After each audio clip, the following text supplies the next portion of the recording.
Hi everyone, this is Anna Finch from Finch Press. Hope everyone's had a good day. Now today's video is a vlog. I'm mainly going to be talking about my NaNoWrimo project progress, rather lack of.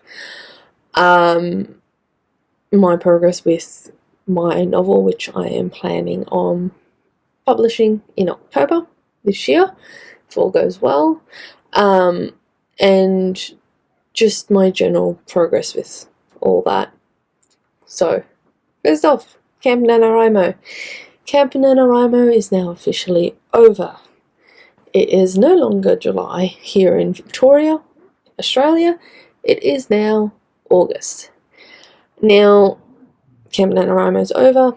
The goal that I set originally was 30,000. Did I meet that goal? No, for a lot of reasons. I ended up changing my goal from 30 to 10,000 words, and I struggled to do that. Writing was like pulling teeth. Part of it was because I was getting less I was speaking less with people. I like talking with others and sharing ideas and mentioning stuff to people about my story and bouncing ideas off people, which was why NaNoWrimo, when I did it the first time in November last year, I finished my goal ahead of time.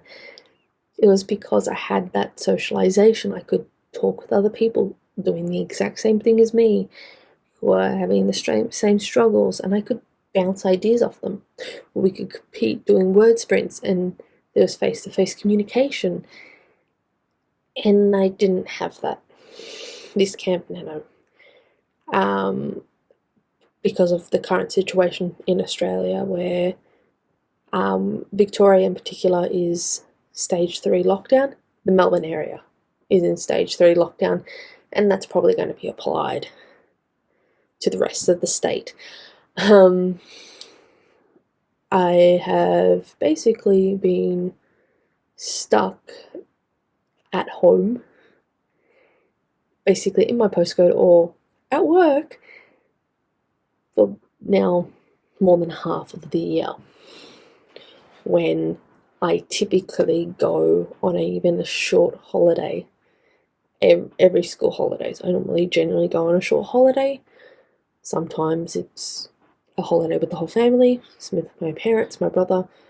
Other times it's maybe with one of my parents, and we just go to a spa or something just to relax, just to get away.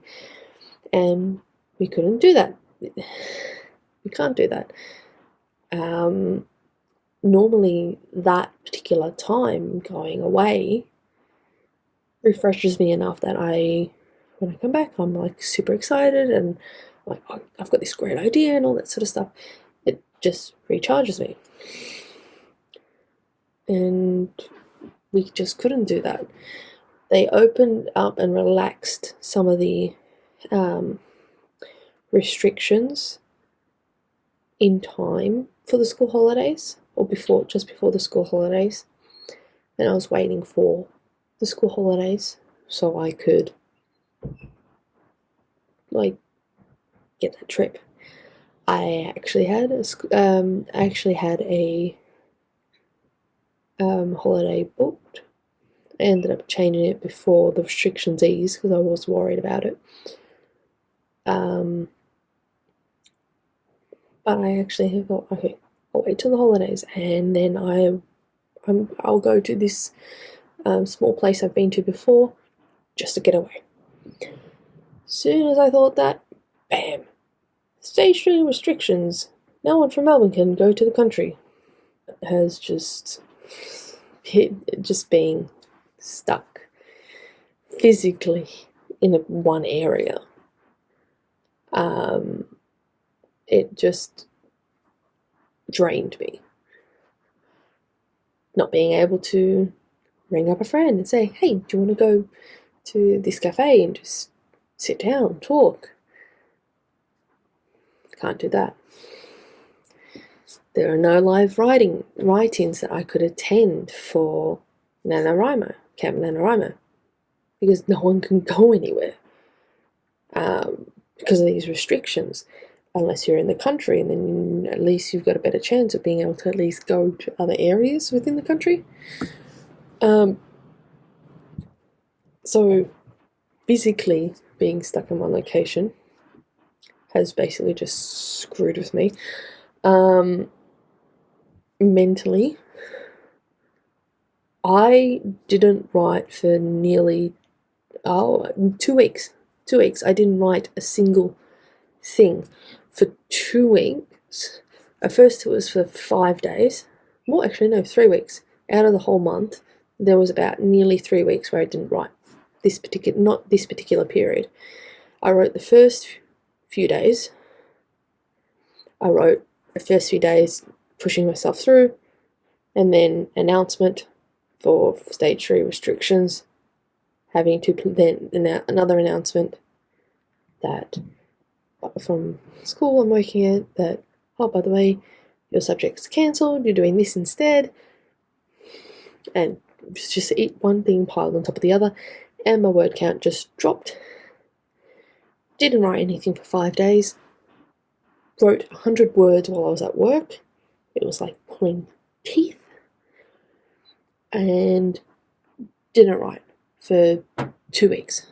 After that, I'm like, no, there's no way now that I can meet the 30,000 word goal, because I just found myself not writing. And like, it got to the point where the NaNoWriMo site was saying, oh, you have to write 2,000 words a day to catch up. Nope. So I changed it to 10,000. I've met that word goal. I'm not happy with my progress with NaNoWriMo. I actually originally wanted to get the entire series done. That was my, like, in the perfect world, I wanted to get the whole series done, the first draft, because it was supposed to be novellas. Didn't happen. I'm like, you know what, I'll be happy if I just get the first one done this month. Not happening. I'm gonna keep on trying to write that project, because I am genuinely interested in seeing what happens with those characters, but I'm not in the right headspace at the moment. Not in the right headspace to work on that. Yeah. Now with Voiceless, I finally received my edited version from my line and copy editor, which was late. The quality of the editing's not bad. It's pretty good. She only provided me with the edited document with the notes saying what was edited, but sometimes it just says deleted. Those little red tags says deleted. Okay, what was deleted? I've only got the documents with the actual changes in them, rather than the suggestions, like where you highlight a particular thing. Oh, this should be deleted, or delete this, or putting strike-throughs and stuff in that, so I know, yeah, that needs to be taken out. So going through that, I have to look at the Word document on the actual, like, I've printed it out and put it in a binder. So I've actually bound it, and going through, I don't know if you can see, going through, I've got to go on this, alright, and go, alright, what was it that she was trying to change? What was the bit that was changed? Highlight that with specific color codes. Do I like, and have on my computer screen the original document, what I sent her, and that particular, scroll down to that particular point. Right, okay, so that's what was there. Do I want to keep what was there, or do I want her changes? And that is taking me forever. I am only on chapter 6. Yeah, I'm up to chapter 6 with the editing.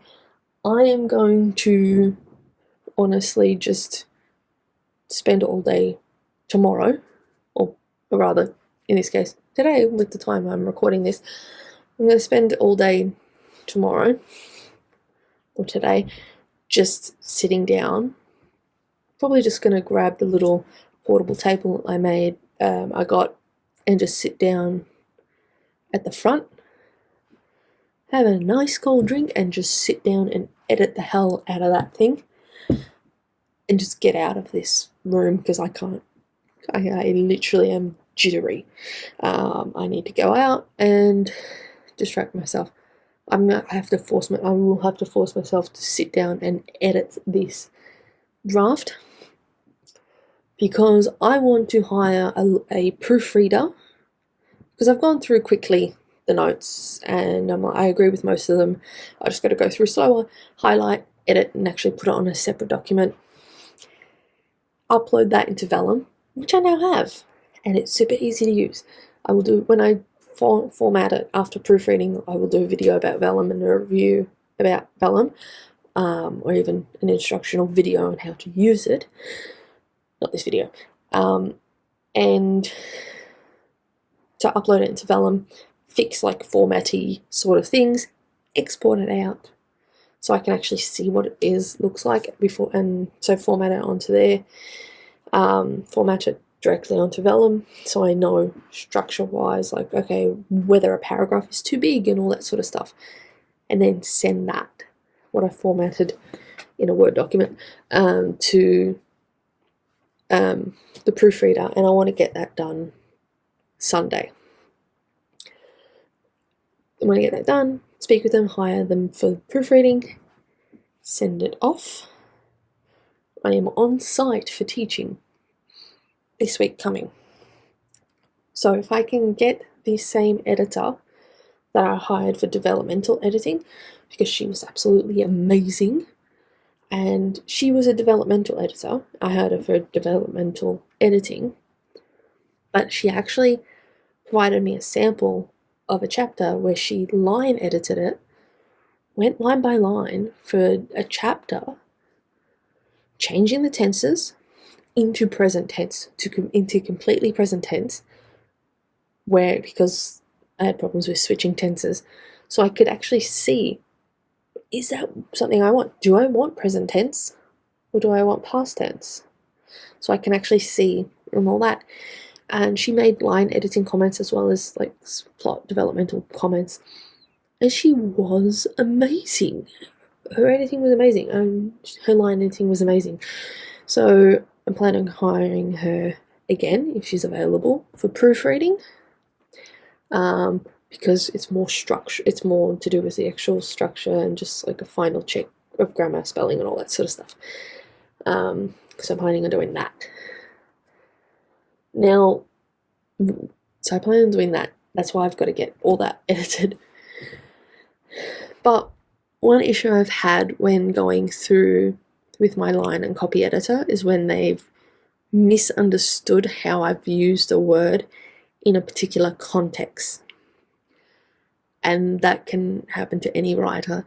Now, I'm an English teacher and a humanities teacher, so I've got knowledge of medieval history, particularly England, Europe, culture, the way particular groups were treated, that sort of thing. I've taught it in English when I was doing Midsummer Night's Dream, in the Senate title, to give my students an understanding of the particular culture and viewpoints that went into creating Midsummer Night's Dream. And I've used a word that I used in that class that was used in that particular historical context. So the word scold. So scold basically means to either someone's doing something wrong, you like saying, oh, you're a bad kid, blah, blah, blah. So that sort of thing. I'm sorry, my brain's not working properly. But that's the actual dictionary definition. Like to tell someone off if you're scolding them. But I used it in the historical context, as in the title that was given to women who were outspoken, opinionated, who acted and independently, without a male guardian who spoke their minds. So I used a word in a historical context and I put it actually in a sentence. The sentence I've used it in shows that the word is for that historical context. This particular story is not set in medieval times, but the culture that My Little Mermaid comes from, so the setting itself is modern. It actually can apply for any real, it's modern, or current world. But the culture she comes from is more medieval than modern. There's advanced technology and all that, but the way particular groups of people are treated is medieval. Particularly the treatment of women. So I use the word scold as in, if women in medieval Europe, England, were opinionated, outspoken, if they gossiped, they were labelled a scold. They were labelled as in, they were labelled a person who would not keep their mouth shut. That was basically what it meant. You were a woman who didn't know how to keep their mouth shut. That's basically what the definition was. And in the historical context, the way I put it in the sentence, you can get the idea. I'm not using it to say telling someone off, but I'm using it in the way that suggests this is something different to it. I use it in a way that suggests that there's something deeper to this, because I refer to a bridle that is put in the person's mouth. This was a tool that was used to actually physically silence women. It was basically a bridle, so like a piece that was attached to through the head. It would go into the mouth, and there would be a spike that would go through the tongue. And every time you moved your mouth, tried to talk, you would get stabbed by a rusty piece of metal. That actually happened. That's how I put it in the context. So you get the idea that it's not the actual dictionary definition. And the editor didn't pick up on it. The editor didn't pick up on the fact I was referring to the historical term. I said this word was not used correctly. It means this. You need to change it to something else. I'm not changing it because I'm using it in the historical way. And I made sure that it's easily understood by what it means. Maybe they won't know the actual definition of the word in that context or the exact context, but you can look at the sentence itself and get the idea of what I'm trying to say, even if you don't know how I've used that word in the context. How do I know that? I gave the sentence to my mother. I read the sentence to my mother, whose first language is not English. She understood it. So this is something that if you are writing any novel story that you're giving to an editor, if you are using terms or language that draws on historical terms or words that are outdated or words that have different meanings to the past, if the person editing that work does not understand the context, they will give a suggestion that will be the complete opposite of what you were intending, because they don't understand the context of that word, or they haven't been exposed to that word in that context. And they may, like in this case, don't make it a suggestion, and they may delete the word or put a whole thing saying change this whole sentence. And as a self-published author, or as in someone who intends to self-publish, you can pick and choose what editor's comments you keep, or like what editing notes you keep into your actual story, and what you ignore.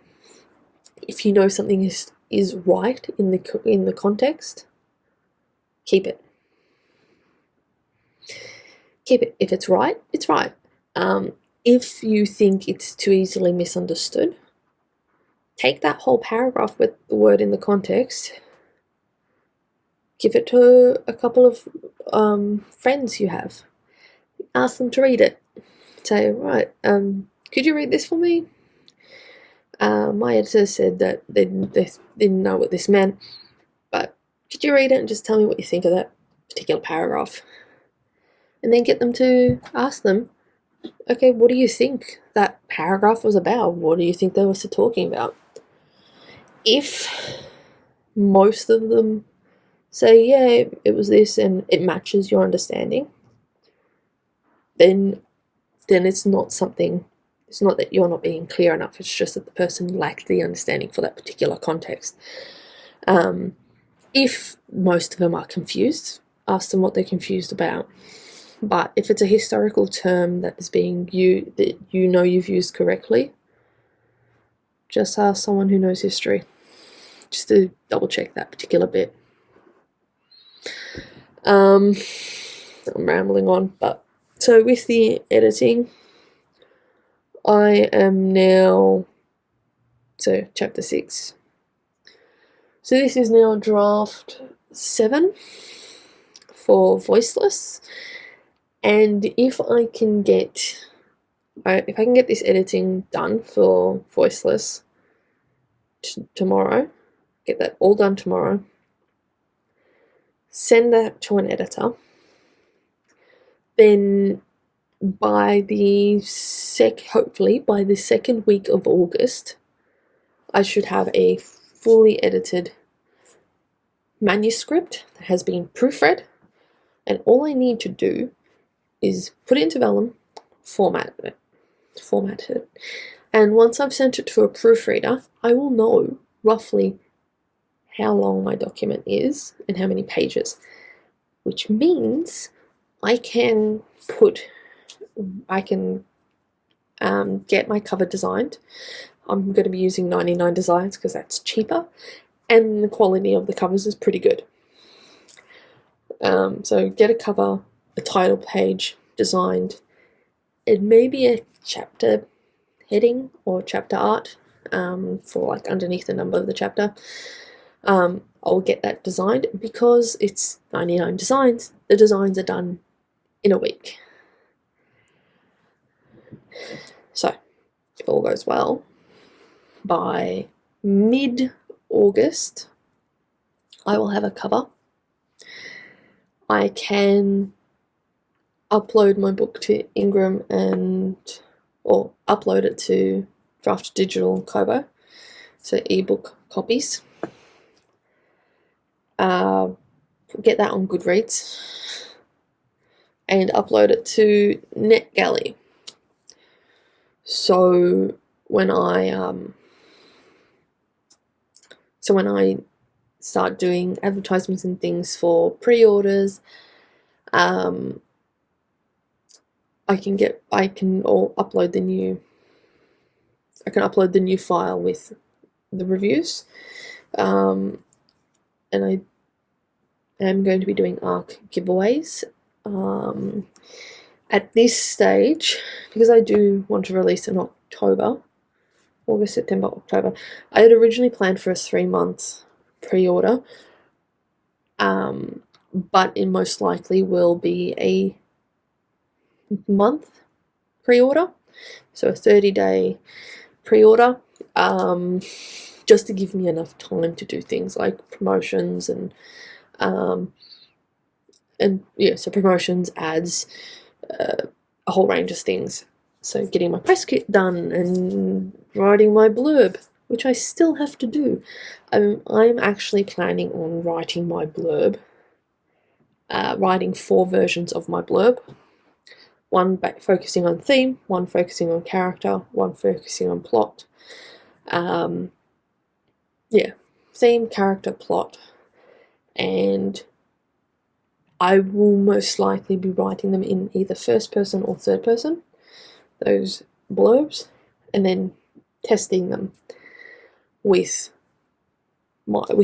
asking my Nanowrimo group, Melbourne Nanowrimo group, to basically give me feedback on it. So at this stage with my Camp Nanowrimo project, I am nowhere near done. I am hoping that once I've got my voiceless draft 7 completely edited and done, that I will be better able to focus. And just hopefully that I can now just focus on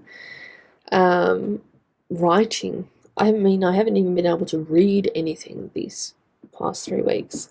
I've got like 12 books, more than 12 books that I need to read, that I've bought and I want to read, and I haven't even been able to do that.